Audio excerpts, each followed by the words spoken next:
खुशबू के पिता विनायक सेठ को उस छोटी सी बेकरी शॉप में ज्यादा दिलचस्पी नहीं थी। अरे अरे, विनायक सेठ कोई सेठ नहीं है, बस उनका सरनेम सेठ है। हाँ, तो मैं क्या कह रहा था। उन्हें उस बेकरी शॉप में कोई इंटरेस्ट नहीं था, इसीलिए उन्होंने होटल मैनेजमेंट का कोर्स किया और उसके बाद उनकी नौकरी एक 5 स्टार होटल में लग गई थी। चूंकि बचपन से ही अपने पिता को केक और बन बनाते हुए देखा था, इसीलिए विनायक उस काम में बहुत होशियार था और इसीलिए उसे 5 स्टार होटल में बेकरी डिपार्टमेंट मिला।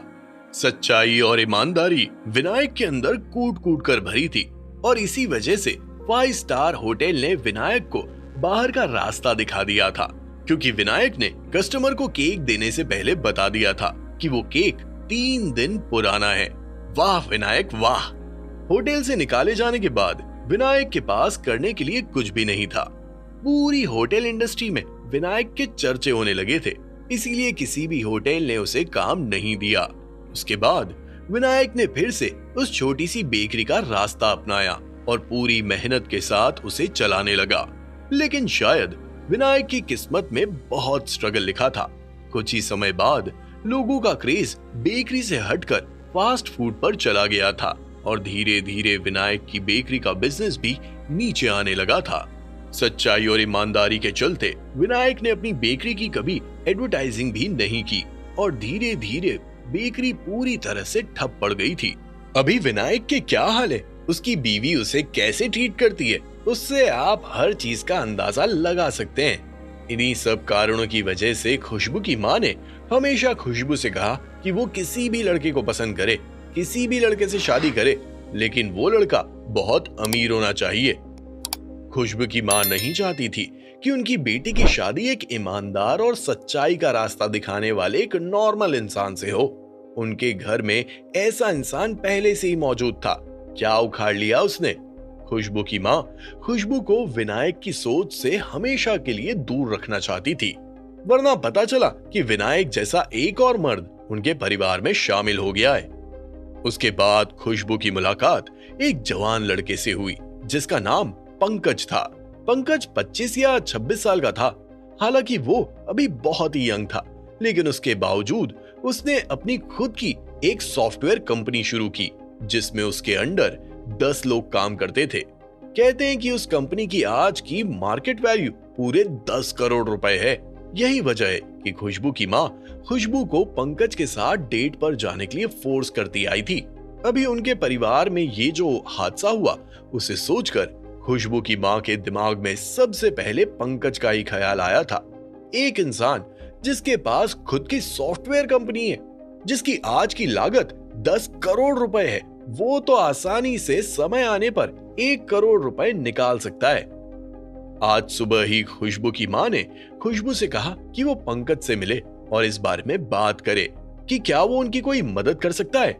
हालांकि खुशबू को गए हुए करीब करीब 2 घंटे हो गए हैं, लेकिन अभी तक खुशबू की तरफ से ना तो कोई कॉल आया है और ना ही कोई मैसेज। आखिर वहां पर चल क्या रहा है? क्या पंकज से कोई उम्मीद है या नहीं? अंकल आंटी, आपको परेशान होने की कोई जरूरत नहीं है। मुझे ऑलरेडी एक इंसान मिल गया है, शायद वो पैसों के मामले में आपकी कुछ मदद कर सकता है। जैसे ही जानवी के मुंह से ये शब्द बाहर आए, वैसे ही विनायक सेठ की दोनों बोहें ऊपर की ओर उठ गई थी। तुरंत ही उन्होंने अपना मुंह खोलते हुए कहा, क्या तुम सच कह रही हो? कौन है वो? उसे यहाँ लेकर आओ। खुशबू की माँ भी जानवी से यही कहने वाली थी, लेकिन ऐसा लगा जैसे विनायक सेठ ने खुशबू की माँ के मुंह से शब्दों का निवाला भी छीन लिया था। खैर, जैसे ही खुशबू की माँ को पता चला कि कोई उन्हें पैसा देने के लिए तैयार हो गया है, तो वो कुछ ज्यादा ही एक्साइटेड हो गई थी। उनके दिमाग में जिस इंसान का ख्याल आया वो था शुभ कोहली। क्या वो जानती थी कि जानवी और शुभ कोहली की इसी महीने एंगेजमेंट होने वाली थी? मुंबई शहर में कोहली परिवार का अच्छा नाम था, इसीलिए उनके लिए 1 करोड़ रुपए निकालना हाथ का मैल निकालने जैसा था। वो यहीं पर है। ये बोलते हुए जानवी ने अपने पीछे देखा तो पाया कि विराट जिंदल उससे 10 मीटर की दूरी पर खड़ा है और अपनी आंखों को इधर उधर घुमाते हुए खुशबू की दुकान और घर को गौर से देखने की कोशिश कर रहा है। तुरंत ही जानवी ने कहा, ओ जिंदल साहब, विराट जिंदल जी, इतना दूर क्यों खड़े हो? पास आओ। विराट जिंदल जैसे ही खुशबू की माँ ने जानवी के मुंह से शुभ कोहली की जगह किसी और का नाम सुना, वैसे ही वो पूरी तरह से चौंक उठी थी। हालांकि उनको ये विराट जिंदल का नाम कुछ जाना पहचाना सा लग रहा था। ऐसा लग रहा था जैसे उन्होंने ये नाम पहले भी सुन रखा है। विराज भाई साहब 10 मीटर की दूरी पर इसीलिए खड़े थे क्योंकि वो फिर से खुशबू की माँ का चेहरा नहीं देखना चाहते थे। विराज के दिमाग में वो हॉस्पिटल वाला कांड ही दौड़ रहा था। भले ही उस कांड में विराज की कोई रिस्पॉन्सिबिलिटी नहीं थी, लेकिन चूंकि अभी इस परिवार की हालत ऐसी है तो विराज उस कांड में अपने आप को ही गुनहगार समझने लगा था। वो नहीं चाहता था कि वो इस सिचुएशन में खुशबू की माँ को फेस करे। हालांकि विराज के कान में जानवी की आवाज पहुंच गई थी और इसी के साथ विराज ने एक लंबी सांस ली। खुशबू की माँ की पावर का एक्सपीरियंस विराज ऑलरेडी कर चुका था। हालांकि खुशबू की माँ विराज से थोड़ी दूर थी, लेकिन उसके बाद भी विराज को उनके अपीयरेंस से डर लग रहा था। उस औरत से डील करना विराज के लिए बिल्कुल भी आसान नहीं होने वाला था। विराज के कदम आगे बढ़ने लगे और जब विराज विनायक सेठ और खुशबू की माँ से कुछ ही मीटर की दूरी पर था, तब उसने अपने कदम रोक लिए थे। विनायक सेठ विराज को नहीं जानते थे। उन्हें लगा कि विराज जानवी का दोस्त है और दोस्ती के नाते वो उन लोगों की मदद करने आया है। ये सोचकर विनायक सेठ के कदम तुरंत ही विराज की तरफ बढ़े और उन्होंने मुस्कुराते हुए विराज से कहा, थैंक यू सर, आप हमारे लिए यहाँ आए, आप जो कुछ भी हमारे लिए कर। इससे पहले कि विनायक सेठ अपनी पूरी बात खत्म कर पाते, अचानक से उन्हें पीछे एक जोरदार आवाज सुनाई दी, विनायक चुप हो जाओ।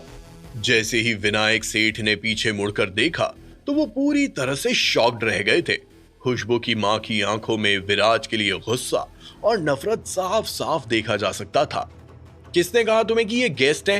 विनायक, क्या तुम्हें पता भी है कि आज हमारे परिवार की ऐसी हालत क्यों है? इसमें ना तो तुम्हारी कोई गलती है और ना ही मेरी। तुम इस कमीने को पूरी तरह से ब्लेम कर सकते हो, ये ही कल्प्रिट है। खुशबू की माँ के मुंह से निकले शब्दों को सुनकर विनायक सेठ कुछ ज्यादा ही कंफ्यूज्ड नजर आ रहे थे। तुरंत ही उन्होंने अपना मुंह खोलते हुए कहा, क्या ये लड़का यहाँ पर पहली बार नहीं आया है? क्या तुम इस लड़के को पहले से जानती हो? मैं इसे जानती हूँ, ऑफ कोर्स मैं इसे जानती हूँ। अपने दांतों को पीसते हुए खुशबू की माँ ने आगे बोलते हुए कहा, ये खुशबू का क्लासमेट रह चुका है और इसी की वजह से मुझे हॉस्पिटल से बाहर निकाला गया है। इसकी वजह से? खुशबू की माँ की बात सुनकर विनायक सेठ स्टन रह गए थे। तुरंत ही उन्होंने विराज को देखते हुए पूछा, लड़के, क्या ये सब सच है? विराज ने अपना सर हिलाते हुए कहा, हाँ ये सच है। आंटी को मेरी वजह से हॉस्पिटल से एक्सपेल किया गया है, लेकिन मैंने हॉस्पिटल के डीन को बहुत समझाने की कोशिश की, उन्हें बहुत मनाने की कोशिश की, लेकिन अब अगर हॉस्पिटल के डीन सुनने को तैयार। इससे पहले कि विराज अपनी पूरी बात रख पाता, तुरंत ही खुशबू की माँ ने अपने कड़क तेवर दिखाते हुए कहा, साले कमीने, ज्यादा प्रिटेंशियस होने का नाटक मत कर। मेरे सामने दया की भीख मांग और अपनी ये चाल किसी और के सामने जाकर चल। दिखावा करने की कोई जरूरत नहीं है। तुझे क्या लगता है कि मैं बेवकूफ हूं? मुझे कुछ समझ में नहीं आता है। तू यहाँ पर क्यों आया है? मेरे परिवार की हालत देखने आया है ना? जिससे तू मेरे परिवार का जोक बना सके। तू तो वाकई में रूथलेस है। तूने तो वैसे भी मेरे परिवार को मरने की कगार पर छोड़ दिया है। तो क्या अब जब हम सबको एक एक करके जब तू मरते हुए देखेगा, तभी तुझे चैन मिलेगा, तभी तुझे खुशी मिलेगी। आंटी, आप गलत समझ रही है। ये तो यहाँ पर आना ही नहीं चाहता था।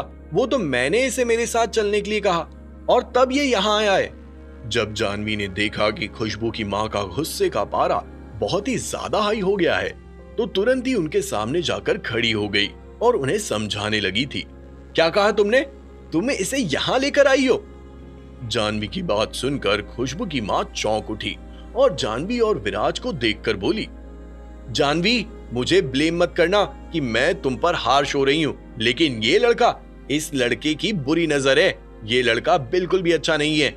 आज भले ही तुम इस लड़के की चक्कर में जिंदगी की कश्मकश को समझ नहीं पा रही हो, लेकिन जब जिंदगी में तुम्हें इस लड़के के लिए रोना पड़ेगा, तब तुम्हें सब कुछ समझ में आ जाएगा। आंटी, आपको मेरे बारे में चिंता करने और परेशान होने की जरूरत नहीं है। विराज यहाँ आया है, ये कोई मजाक नहीं है। वो आप लोगों की मदद करने आया है और अगर पास्ट में इससे कोई गलती हो भी गई है तो वो प्रेजेंट में अपनी वो गलती सुधारना चाहता है। ये तो अच्छी बात है ना? क्यों विराज, तुम्हें नहीं लगता? ये बोलते हुए जानवी ने विराज को अपनी ओर हल्का सा खींचा, लेकिन विराज की तरफ से कोई जवाब नहीं मिला।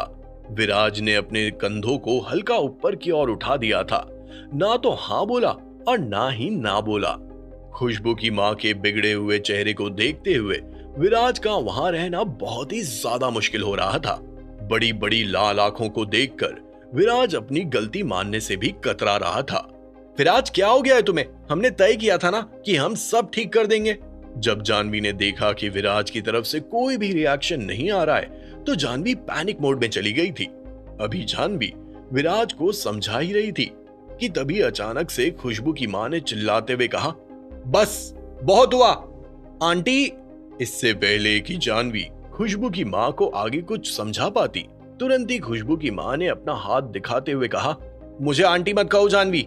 अभी तक मैं तुमसे इसलिए पोलाइट थी क्योंकि तुम्हारे और खुशबू के बीच में अच्छा रिलेशन है। देखो इस लड़के को, पूछो अपने आप से कि क्या ये वाकई में मदद करने आया है या फिर हमारा जोक बनाने आया है। क्या मुझे तुम्हें अभी भी समझाने की जरूरत है? जानवी से अपनी बात कहने के बाद खुशबू की मां ने फिर से अपनी नजर विराज की ओर दौड़ाई और विराज को ऊपर से नीचे तक देखने के बाद फिर से अपना मुंह खोलते हुए बोली, इसके खुद के पास पहनने के लिए अच्छे कपड़े नहीं है, ये क्या हमारी मदद करेगा? मुझे बहुत अच्छे से याद है, हॉस्पिटल में भी ये जिस इंसान का इलाज करा रहा था उसका पैसा भी इसने नहीं भरा था, बल्कि वो पैसा भी हॉस्पिटल के डीन ने भरा था। ये कुछ भी नहीं है, सिर्फ गरीब है, हमें इसकी मदद करनी चाहिए। विनायक सेठ के दिमाग में विराज के लिए कुछ अलग इल्यूजन्स थे, लेकिन अपनी बीवी के मुंह से निकले शब्दों को सुनकर वो इल्यूजन्स थोड़ा बदल से गए थे। हालांकि विनायक सेठ खुशबू की मां की तरह गुस्सा या इरिटेटेड नहीं थे। तुरंत ही विनायक के कदम विराज की तरफ बढ़े और विनायक ने विराज के कंधे को हल्के से थपथपाते हुए कहा, लड़के, मुझे इससे कोई फर्क नहीं पड़ता कि तुम्हारा यहाँ आने के पीछे का मकसद क्या था, लेकिन मुझे लगता है कि अब तुम्हें यहाँ से जाना चाहिए, ठीक है? जब विराज ने फिर से खुशबू की मां का बिगड़ा हुआ चेहरा देखा तो उसे भी वहां पर अब और ज्यादा रुकने की कोई इच्छा नहीं थी।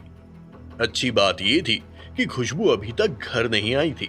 अगर खुशबू भी वहां आ जाएगी तो फिर मां और बेटी मिलकर विराज को एक तगड़ा हेडेक दे सकते थे।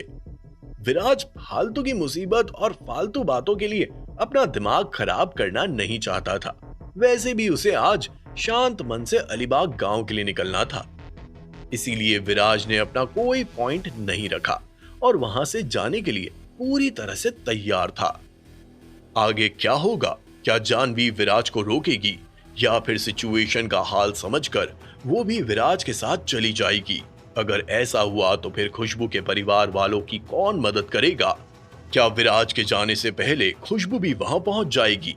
क्या उसके बाद खुशबू और उसकी मां विराज का जीना हराम करने वाले थे या फिर विनायक सेठ बीच में आकर इस सिचुएशन को शांत करने वाले थे? जानने के लिए सुनिए cash on my mind, only on pocket FM।